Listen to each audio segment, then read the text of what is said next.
नमस्कार। इस समय हम यूपी के मिर्ज़ापुर पुलिस अधीक्षक कार्यालय पर मौजूद हैं, जहां आज हमारे पीछे से मतलब दर्जनों में भीड़ एकत्रित है और जो है कानून व्यवस्था को लेकर जो है ये मुद्दा है। और चुनावी मुद्दा का जो रंग होता है कानून व्यवस्था को लेकर किया जाता है। इस समय जो मौजूदा सरकार है, पिछली सरकार भी फेल थी कहीं ना कहीं, जिसको लेकर लोगों ने जो है कानून व्यवस्था पर बीजेपी गवर्नमेंट को बनाया था। और आज हमारे साथ कलेक्टर सभा से समाजवादी पार्टी की महिला सभा अध्यक्ष, जिला अध्यक्ष रेखा पाल जी मौजूद हैं, जो कानून व्यवस्था को लेकर यहाँ पर मौजूद हैं और जिनसे आज हम बात करेंगे कि आखिर ऐसा क्या हुआ कि जिसे लेकर आज इनका इतना कड़ा विरोध जो है पुलिस अधीक्षक कार्यालय मिर्ज़ापुर पर एकत्रित होकर विरोधाभास करने पहुंची हैं। आप यहाँ पर आई हैं? मैं यहाँ पे आई हूँ, हमारे पाल समाज की बच्ची 12 वर्ष की है, मीना पाल। उसके साथ रेनू मीना पाल नाम को परिवर्तित किया जाता है, किसी का नाम हम डायरेक्ट नहीं ले सकते हैं। तो उस बच्ची के साथ इतना बड़ा दुराचार हुआ है, एक 12 वर्ष की बच्ची के साथ, उसी को लेके हम लोग यहाँ एकत्रित हुए हैं अपने पाल समाज के साथ। ये बताएं कि सरकार तो बड़े बड़े दावे कर रहे हैं कि कानून व्यवस्था दुरुस्त है और कानून इतना सख्त है कि कोई भी गलत काम नहीं कर सकता, तो ये कैसे? ये सरकार जो दावा कर रही है वो उस पर एकदम नाकार है। ये सरकार दावा की थी बिटिया हमारी बेटी पढ़ेंगी और बचेंगी, ना बिटिया पढ़ पा रही हैं ना सुरक्षित है। हमारी 2 साल की बच्ची नहीं सुरक्षित है, 2 बच्चे की माँ भी इस सरकार में सुरक्षित नहीं है। तो हम कैसे माने कि ये सरकार इस दावा पे अपने सही कर रही है दावा। कानून व्यवस्था को लेकर जो है सरकारों ने जो है महिलाओं के प्रति जो है बड़े कानून लाए और उनकी सुरक्षा की बातें जो हैं बड़ी गंभीरता से करते आए हैं। तो इस पे इस तरीके का कहीं एक तरीके से ये सीधे सीधे रूप से चुनावी माहौल को देखते हुए आरोप तो नहीं है? कोई आरोप नहीं है। मीडिया भाई बंधु आप लोग खुद ही देख रहे हैं, यहाँ महिला सुरक्षित ही नहीं है तो ये क्या सुरक्षा करेंगे? यहाँ कोई सुरक्षित है, कोई महिला और बहन बेटी कोई सुरक्षित नहीं है। मैं कैसे मानूं कि वो अपना सुरक्षा का दावा कर रहे हैं कि मैं यहाँ पे जो महिलाओं को सुरक्षित रख रहे हैं। क्या कर रहे हैं सुरक्षित? 12 साल की 2 महीने की बच्ची हमारे सरेआम रेप हो रहा है और अपराधी को खुलेआम छोड़ा जा रहा है। अगर अपराधी को सज़ा दी जाए तो कोई अपराधी ऐसा नहीं है कि फिर दोबारा किसी बहन बेटी को आँख उठा के देखने का काम करे। इस सरकार में तो बड़े बड़े दावे हैं कि जो है कि अपराधियों को जो है तत्काल जो है सलाखों के पीछे भेजा जा रहा है, तो उसके बाद भी अभी तक इस तरीके का सीधे तौर पे आरोप, मतलब ये चुनावी स्टैंड या कुछ ऐसा तो नहीं है? नहीं, हम यहाँ चुनावी स्टैंड के लिए नहीं आए हैं। एक जो है कि बच्ची के उसमें आए हैं। चुनावी यहाँ हमारा कोई माहौल नहीं है। और जो सरकार ये बार बार आप कह रहे हैं कि सरकार महिलाओं की सुरक्षा और को देखते हुए, तो इसमें हमारा कोई वो नहीं है कि हमारी महिलाएं सुरक्षित है ही नहीं है, तो हम इसमें चुनावी माहौल का क्या करेंगे? हमारी सरकार जो है भाजपा सरकार बेरोजगारी और बच्ची की सुरक्षा और हत्याएं ये दिनों दिन बढ़ती जा रही है। क्या किस अपराधी को पकड़े हमें ज़रा बता दें। 3 एक हमारे पाल समाज में गाजीपुर में घटना हुई है, इटावा में हुई है, यहाँ मिर्ज़ापुर में हुई है। यहाँ क्या हुआ है? आज हमें ये पाल समाज को ऐसा निर्णय लेना पड़ा, सब लोग इकट्ठा होकर, जब यहाँ अपराधी को नहीं गिरफ्तार किया गया तो हमारे पाल समाज यहाँ इकट्ठा होकर आए हैं ज्ञापन देने माननीय हमारे आदरणीय योगी जी को। अभी आपने एसपी सिटी कार्यालय में आप गई, एसपी साहब से मुलाकात हुई, तो उनसे क्या बात हुई? हमारी बात हुई उनसे कि हमने इनको एप्लीकेशन दिए, अपना ज्ञापन दिए आदरणीय योगी जी को। हमने आदेश किया है कि जो अपराधी है उन्हें कड़ी से कड़ी सज़ा देने का काम करे, ताकि ऐसे अपराधी अगर खुलेआम घूमते रहेंगे तो आए दिन हमारी बिटिया और महिलाएं सुरक्षित नहीं रहेंगी। जिस तरीके से सरकारें दावा कर रही हैं और दावे के साथ साथ जो है तरह तरह की जो है कि बातें रखी जा रही हैं, पर जो यहाँ कानून व्यवस्था दिख रहा है वह काफ़ी विचारणीय है। जिस तरीके से मिर्ज़ापुर के हलिया में आए दिन जो है महिलाओं के साथ अप्रिय घटना घटती आ रही है, जिसे लेकर मिर्ज़ापुर का हलिया जो है आए दिन सवालों के घेरे में देखने को मिलता है। हमारे साथ यहाँ और भी लोग मौजूद हैं और जो है हम उनसे जानना चाहेंगे कि हलिया में जो है लगातार इस तरीके की घटनाएं हो रही हैं, तो इस पे जो है कि इसका मुख्य कारण क्या है? क्या नाम है भैया आपका? जी, मेरा नाम अनिल कुमार पाल है। मैं राष्ट्रीय समाज पार्टी से जिला अध्यक्ष हूँ। विज्ञानी कॉलेज से छात्र संघ पुस्तकालय मंत्री रह चुका हूँ। जी, इस समय पहलिया थाने में एक हमारे पाल समाज की बेटी है, उसका रेप हो गया है। 12 साल की नाबालिग लड़की है। कोल जाति का लड़का मोहित कोल उन्होंने बलात्कार किया है। इसमें यहाँ के 96 विधायक जो है राहुल प्रकाश कोल, ये उसको संरक्षण दे रहा है, क्योंकि उस समाज का, कोल समाज का सांसद और विधायक है। उन लोग ने इस बेटी को न्याय दिलाने में असमर्थ, ये यानी कि हमारी बेटी को असमर्थ हो रही है। तो इसमें ये विधायक और यहाँ के सांसद जो है, इनको लोग को समझना पड़ेगा और समाज को समझना पड़ेगा कि समाज को, बेटी को कैसे न्याय मिले। और अन्यथा अब हम लोग एसपी से आज मिले हैं, अगर हम लोग को न्याय नहीं मिलती, हमारी बेटी को न्याय नहीं मिलता है, हम लोग मिर्ज़ापुर जनपद में पूरा जाम करेंगे। एक प्रतिनिधि, एक नेता, एक विधायक का जो दायित्व है कि समाज की समाज की जो भी अप्रिय घटनाएं हैं उस पर जो है गंभीरता से, जो है सजगता से होकर उसे विचारणा करना चाहिए, उस पर जो है एक्शन लेना चाहिए। पर यहाँ देखा जाता है हलिया विधानसभा में राहुल कोल, जिनके पिताजी अभी कुछ दिन पहले एक विवादित बयान देकर फंसे हुए थे और ये परिवार पहले से भी काफ़ी विवादित तरीके का जो है बयान देकर जो है समाज में भ्रांतियाँ फैलाते आया है।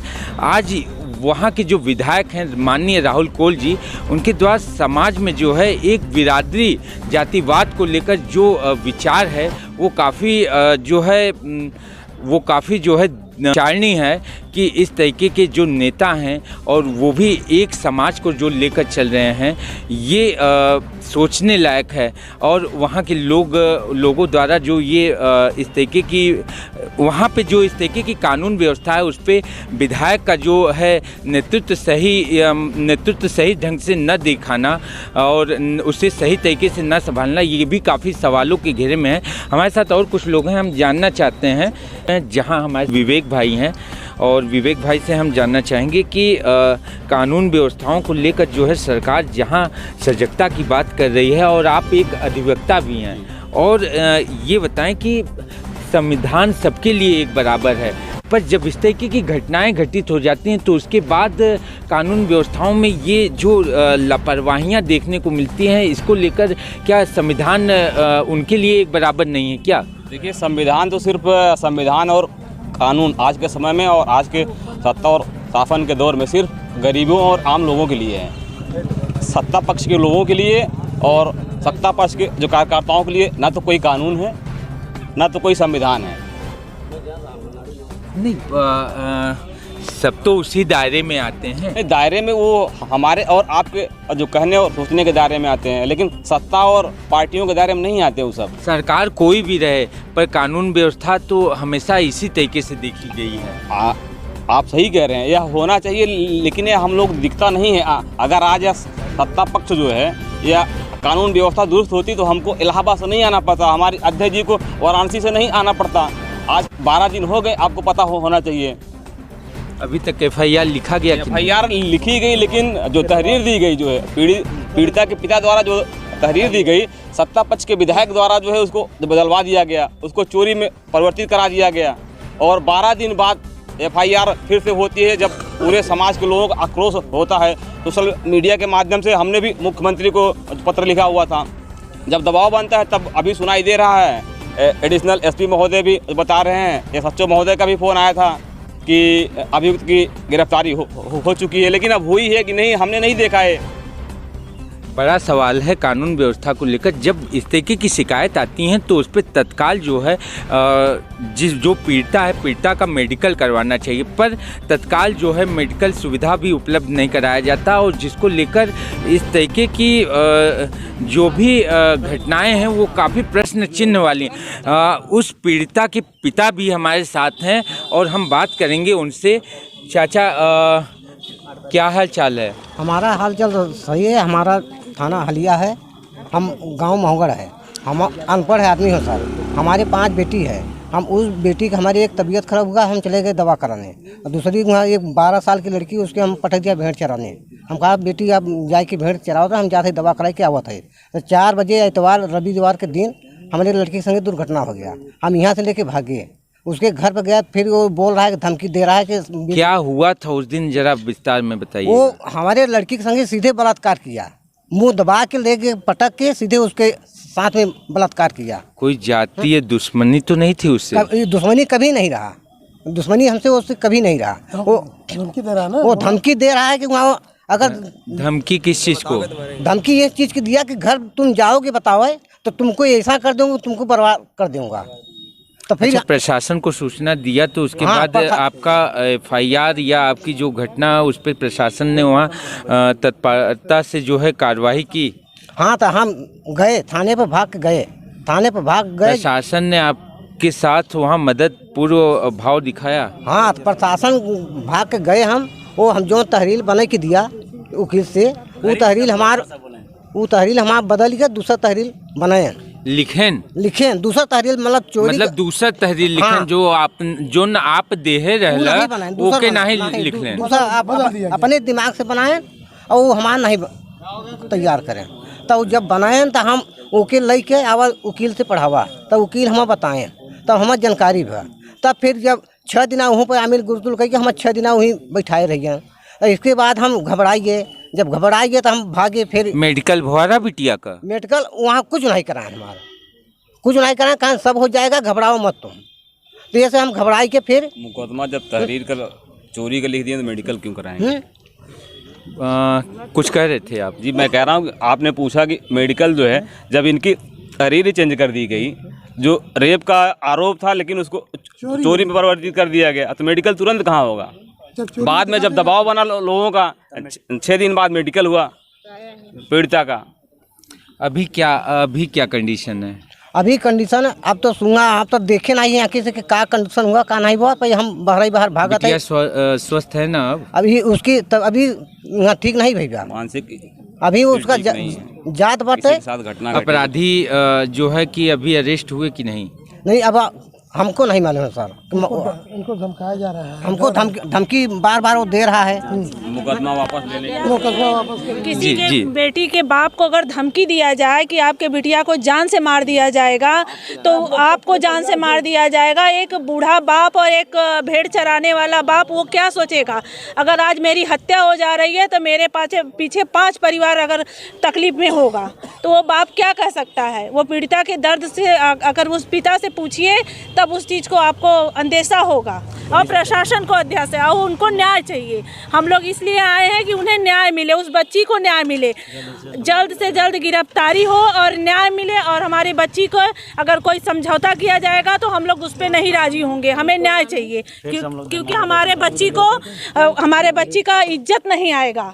जब न्याय होगा तभी हम बता देना चाहते हैं, घटना जो है 31 अक्टूबर स्टार्ट करें। हम बता देना चाहते हैं, घटना जो है 31 अक्टूबर की शाम का है, और जहां पर एक हलिया थाना क्षेत्र है, जहां पर एक नाबालिग लड़की के साथ जो है